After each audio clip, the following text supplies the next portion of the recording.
दोस्तों, आज पुरुषोत्तम मास कथा अध्याय 13 और 14 का श्रवण करेंगे, जिसमें धर्मात्मा राजा दृढ़धनवा के जीवन, उनके वैभव और अंतर्मन में उठे वैराग्य के भाव का अद्भुत वर्णन है।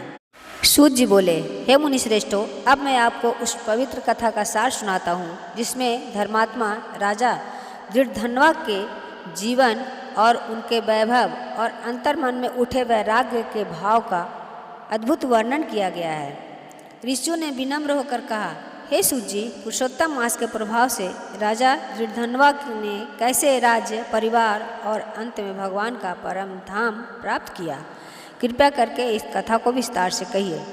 तब सूत जी बोले, हे विप्रो, यह कथा स्वयं भगवान नारायण ने नारद जी से कही थी, वही अब मैं आप सभी को सुनाता हूँ।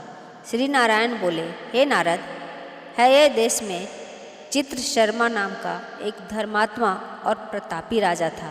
उसका पुत्र दृढ़धनवा अत्यंत तेजस्वी, सत्यवादी, धर्मपरायण और गुणों से युक्त था। वह बाल्यावस्था से ही अत्यंत बुद्धिमान था और गुरु से वेद शास्त्रों का अध्ययन कर उनकी आज्ञा लेकर अपने पिता के पास लौट आया। उसे देखकर राजा चित्रधर्मा अत्यंत प्रसन्न हुआ। समय आने पर राजा चित्रधर्मा ने वैराग्य धारण किया और राज्य का भार दृढ़धनवा को सौंपकर स्वयं वन में तप करने चले गए। वहाँ भगवान श्री कृष्ण का स्मरण करते हुए उन्होंने तप किया और अंततः परम धाम को प्राप्त हुए। पिता के वियोग से राजा दृढ़धनवा को शोक हुआ, परंतु उन्होंने धर्म के अनुसार सभी संस्कार पूर्ण किए और फिर राज्य संचालन में लग गए। वे अत्यंत न्यायप्रिय, पराक्रमी और गुणवान राजा थे। उनकी पत्नी गुणसुंदरी अत्यंत रूपवती और पतिव्रता थी, जिनसे उन्हें 4 वीर पुत्र और 1 कन्या प्राप्त हुई। राजा दृढ़धनवा के राज्य में सुख समृद्धि थी। वे विद्या, शौर्य और नीति में निपुण थे तथा अपने शत्रुओं का नाश करने वाले थे। परंतु एक दिन उनके मन में एक गहरी चिंता उत्पन्न हुई। एक रात्रि उन्होंने सोचा, मैंने न तो कोई विशेष तप किया, न दान किया, न यज्ञ किया, फिर भी मुझे इतना वैभव कैसे प्राप्त हुआ? इसका कारण क्या है? इस प्रश्न ने उनके मन को व्याकुल कर दिया। अगले दिन वे वन में शिकार के लिए गए। वहाँ एक मृग का पीछा करते करते वे गहन वन में पहुँच गए। प्यास से व्याकुल होकर उन्होंने एक सरोवर से जल पिया और एक विशाल वटवृक्ष के नीचे विश्राम करने लगे।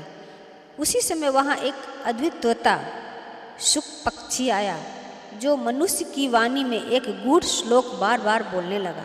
हे मनुष्य, इस संसार के क्षणभंगुर सुखों में फंसकर तुम आत्म तत्व की चिंतन नहीं करता, तो संसार सागर से पार कैसे होगा? उस श्लोक को सुनकर राजा चकित और मोहित हो गए। वे सोचने लगे, क्या यह कोई दिव्य पुरुष है या क्या यह स्वयं सुखदेव जी हैं, जो मेरा उद्धार करने आए हैं? इतने में उनकी सेना वहां पहुंच गई और वह शुक पक्षी अंतर ध्यान हो गया। राजा उस गूढ़ वचन को मन में धारण कर अपने नगर लौट आए। अब उनका मन संसार से हटने लगा। वे मौन रहने लगे, भोजन त्याग दिया और किसी से बात नहीं करते थे। उनकी यह अवस्था देखकर रानी गुणसुंदरी अत्यंत चिंतित हुई। उसने धनवा से पूछा, हे स्वामी, आपको क्या चिंता है? आप मौन क्यों हैं? कृपया अपने मन की बात कहिए।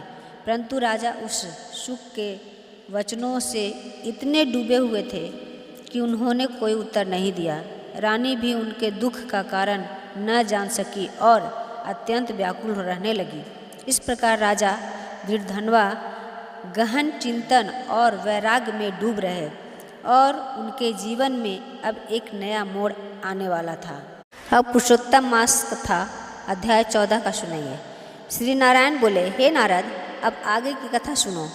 राजा दृढ़धनवा, जो शुक पक्षी के वचनों से अत्यंत चिंतित थे, उसी समय उनके महल में महर्षि वाल्मीकि पधारे।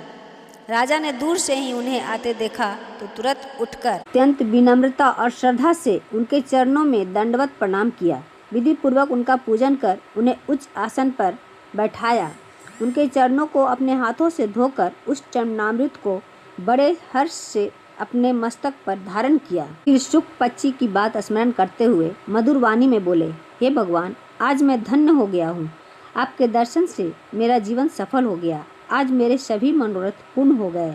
आपके दर्शन से शास्त्रों का सार समझ में आ गया है। मेरे सौभाग्य का वर्णन करना भी कठिन है। राजा के विनम्र वचन सुनकर महर्षि वाल्मीकि अत्यंत प्रसन्न हुए और बोले, हे राजन, तुम इतने चिंतित क्यों हो? अपने मन की शंका निसंकोच कहो, जिससे उसका समाधान हो सके। तब राजा दृढ़धनवा बोले, हे मुनिवर, आपके चरणों की कृपा से सब कुछ सुखद है, परंतु मेरे हृदय में एक गहरा संदेह गया है। वन में एक सुख पक्षी आया जो मनुष्य की वाणी में एक गूढ़ श्लोक बार बार बोलने लगा। हे मनुष्य, इस संसार में क्षणभंगुर सुखों में फंसकर तुम आत्म तत्व का चिंतन नहीं करता तो इस संसार सागर से पार कैसे होगा? हे प्रभु, मैं उस वचन का अर्थ नहीं समझ पाया। साथ ही यह भी जानना चाहता हूँ कि मुझे यह राज्य, परिवार और वैभव किस पुण्य के कारण प्राप्त हुआ है।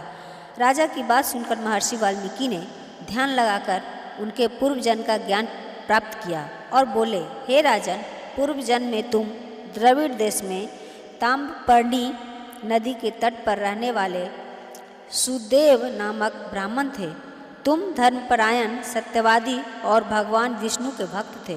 तुम्हारी पत्नी गौतमी अत्यंत पतिव्रता और सेवा में तत्पर थी, किंतु तुम दोनों को संतान नहीं थी। इस कारण तुम अत्यंत दुखी रहते थे। एक दिन तुमने अपनी पत्नी से कहा, पुत्र के बिना जीवन व्यर्थ है।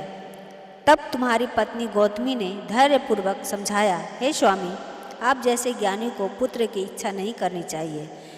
यदि आपको संतान की कामना है तो भगवान विष्णु की आराधना की। पत्नी के वचन सुनकर तुमने निश्चय किया और दोनों मिलकर ताम्रपर्णी नदी के तट पर जाकर कठोर तपस्या आरंभ की। तुम 5-5 दिन में केवल सूखे पत्तों और जल का सेवन करते थे। इस प्रकार 4000 वर्षों तक कठोर तप करते रहे, जिससे तीनों लोग विचलित हो उठे। तुम्हारी इस कठोर तपस्या से प्रसन्न होकर भगवान विष्णु गरुड़ पर सवार होकर तुम्हारे सामने प्रकट हुए। उनका स्वरूप अत्यंत दिव्य और मनोहर था। उन्हें देखकर तुम अत्यंत प्रसन्न हुए और साष्टांग प्रणाम कर उनकी स्तुति करने लगे। श्री नारायण बोले, हे नारद, इस प्रकार उस ब्राह्मण सुदेव की तपस्या और भगवान के प्रति उसकी भक्ति के कारण उसे अगले जन्म में राजा दृढ़धनवा के रूप में जन्म मिला और उसे यह वैभव प्राप्त हुआ। दोस्तों, अगर ये वीडियो अच्छी लगी होगी तो आप लाइक करेंगे, शेयर करेंगे, प्यारा सा कमेंट्स भी देंगे और सब्सक्राइब तो करेंगे ही।